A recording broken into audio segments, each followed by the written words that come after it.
Olá pessoal, hoje nós vamos estudar um assunto importantíssimo que é a normalização. Um assunto teórico que a gente consegue utilizar técnicas para normalizar os dados.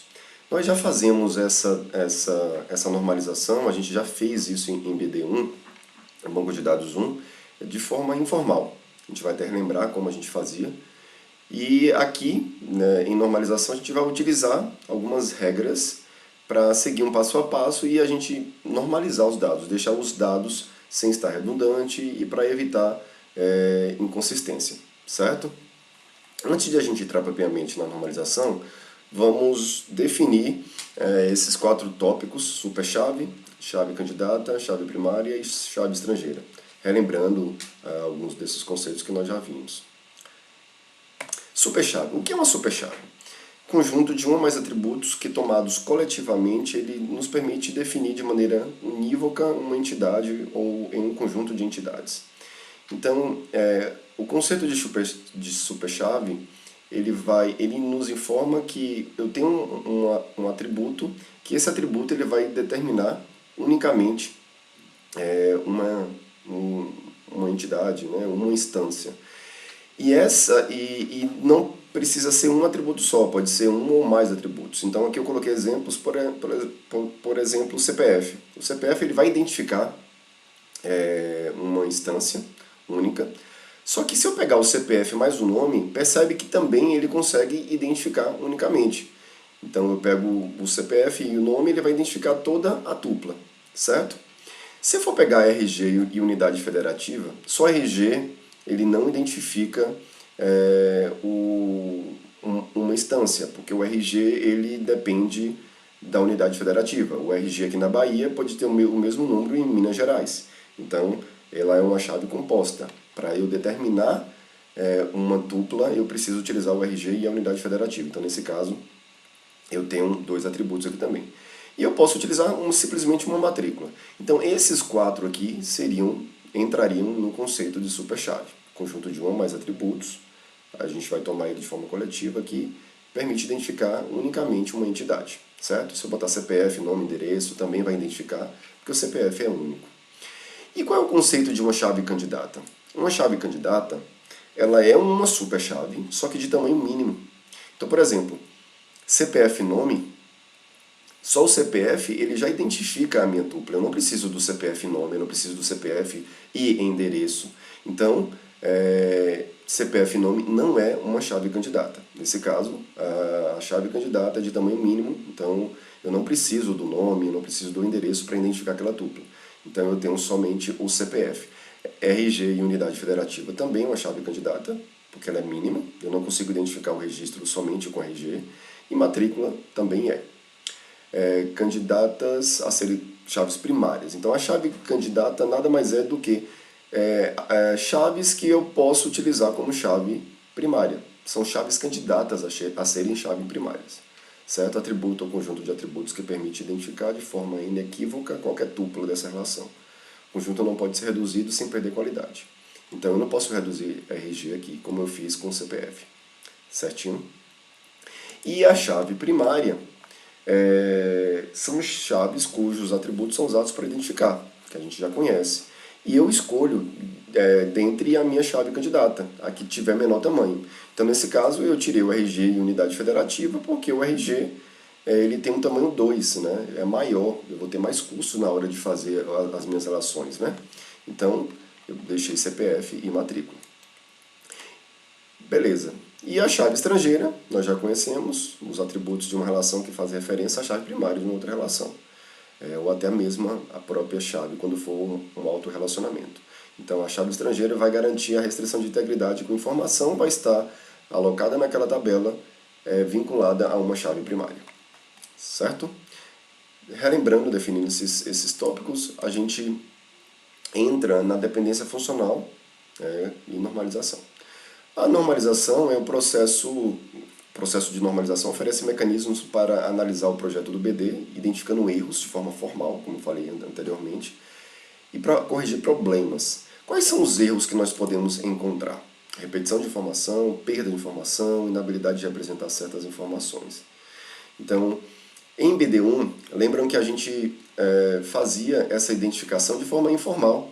A gente analisava subjetivamente a semântica dos atributos, a gente fazia essa redução das tuplas de valores nulos nas tuplas também, e não geração de valores ilegítimos.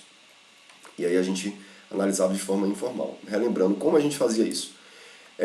Semântica dos atributos. Quando a gente projetava um esquema conceitual, a gente modelava esse esquema de modo que seja fácil explicar o seu significado.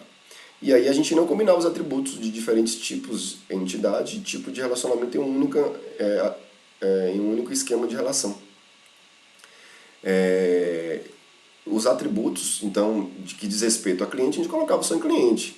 E os atributos de produto a gente colocava em produto. Quando era uma compra, a gente fazia uma relação desses atributos, dessas entidades. Então, a entidade cliente e produto, a gente fazia essa relação. E a gente separava isso de forma bem intuitiva, prática, informal mesmo, né? Analisando o problema, e a gente definia as entidades, os atributos e essas relações. Então, fazíamos de forma intuitiva, utilizando essa semântica dos atributos. E a gente analisava isso aqui também, ó. A gente não deixava isso acontecer de forma informal. Redução de valores redundantes. Quais são os problemas que podem ser encontrados aqui? Vários. Tanto na inserção, quanto na exclusão, quanto na atualização. De que forma? Aqui eu tenho data, que é do pedido. Eu tenho uma descrição, que é dessa peça. Quantidade de compra. A compra é em relação ao pedido e à peça. E o preço da compra também em relação ao pedido e peça. Quais são os problemas que podem acontecer aqui? Eu não posso inserir, por exemplo, já que minhas chaves primárias aqui é pedido, número do pedido e número da peça, eu não posso inserir uma peça sem ter um pedido. Esse é um problema de inserção. Se eu coloco uma peça aqui, obrigatoriamente eu tenho que colocar um pedido. Então não faz muito sentido isso. A exclusão é a mesma coisa. Se eu excluir o pedido 1000 aqui, a X bicicleta, a X12, a peça não vai existir. Então é outro problema que tem nessa tabela. E a gente, analisando de forma informal, a gente não deixava isso acontecer. E atualização. Se eu precisar atualizar aqui, por exemplo, essa peça BT04, que é TV, e eu colocar TV LED, alguma coisa, e não atualizar os outros, vai ficar errado, porque o código dessa peça BT04 vai ficar com descrições diferentes. Então eu também não tenho um problema de atualização. Esses erros são relatados... Vixe Maria, saiu aqui minha imagem, deixa eu voltar. Esses erros são relatados aqui em seguida. Inserção de uma nova peça sem um pedido correspondente causa os problemas por causa dessa chave primária. Eu não consigo inserir uma peça sem um número de pedido, como foi falado anteriormente. Se o pedido de número 1000 fosse na exclusão, né? Se o pedido de número 1000 fosse eliminado, seria perdida essa informação da bicicleta. E de atualização, a mudança na descrição da peça requer várias mudanças. Então não há nada no projeto impedindo que a peça BT04 tenha duas ou mais descrições diferentes, se for modelado daquela forma. Então o que a gente tem que fazer aqui? A gente modelava os esquemas de relação de forma que nenhuma anomalia de inserção, exclusão e atualização pudesse acontecer nas relações. Então se houver a possibilidade, se de fato acontecesse isso, alguma anomalia, a gente registrava claramente e tinha certeza que os programas que atualizam o banco aí vão operar de forma correta. Então, era aquelas discussões que nós fazíamos em BD, a gente vai alocar as informações de acordo com as entidades, mas se precisar ter uma redundância e gerar uma possível inserção, anomalia de inserção, de atualização, de exclusão, a gente deixava isso documentado, anotado. Mas a gente fazia isso de forma informal, alocando os atributos para as correspondentes entidades e fazendo os relacionamentos corretos. A gente também pensava nessa questão de redução de valores nulos. Por exemplo, eu tenho uma especialização de junta aqui, esse empregado ele pode ser só empregado, ele pode ser também secretário, ou técnico, ou engenheiro. Quando acontecia isso, eu poderia projetar o esquema relacional dessa forma. O empregado ele tem um CPF, vai ter um nome, eu especifico que tipo ele é, secretário, técnico ou engenheiro, mas se eu fizer essa modelagem aqui pode gerar muitos valores nulos, porque aqui, se ele for secretário, eu vou colocar aqui secretário, ele só vai ter o idioma, ele não vai ter o grau técnico e não vai ter o tipo de engenheiro. Então esses dois campos aqui vão estar com valores nulos. Então eu tenho que analisar direitinho o meu projeto e não modelar dessa forma. Então a gente fazia isso. Uma forma mais interessante de fazer, para evitar valores nulos, seria empregado, eu coloco o tipo desse empregado. Quando for secretário, eu especifico aqui, ó, esse empregado, esse secretário, vai ter aqui o idioma dele. E aí, da mesma forma das outras tabelas, técnico e engenheiro. Então não vai gerar valores nulos. Então a gente fazia dessa forma também, analisando de acordo com a nossa regra de negócio. E aí, evite colocar os atributos em relação básica, cujos valores possam ser frequentemente nulos. Então a gente analisava isso. Nesse exemplo de hierarquia adjunta, né, quando ele pode ser um ou outro. E se na prática a gente fazia o quê? Se os valores nulos forem inevitáveis, se acontecesse isso, tenho certeza que eles se aplicam somente em casos excepcionais. Tenha certeza disso, e não para a maioria das tuplas. E aí a gente projeta o esquema relacional para evitar que esses valores nulos sejam a maioria, que tenha de fato, que seja de fato a exceção. Então a gente fazia isso também, de forma informal. E a última forma informal, né? A última maneira que nós fazíamos de forma informal era não geração de tuplas ilegítimas. Projetos de esquema de relação, de forma que possam ser unidos com igualdade de condições sobre os atributos que sejam chave primária e chave estrangeira, de modo que nenhuma tupla ilegítima seja gerada. Então, sempre quando a gente fazia uma junção entre tabelas, a gente tinha um maior cuidado de não usar o produto cartesiano ou colocando as restrições devidas de chave primária com chave estrangeira. Então, evitar essas relações que contenham esses relacionamentos entre atributos que não sejam combinações de chave estrangeira com chave primária.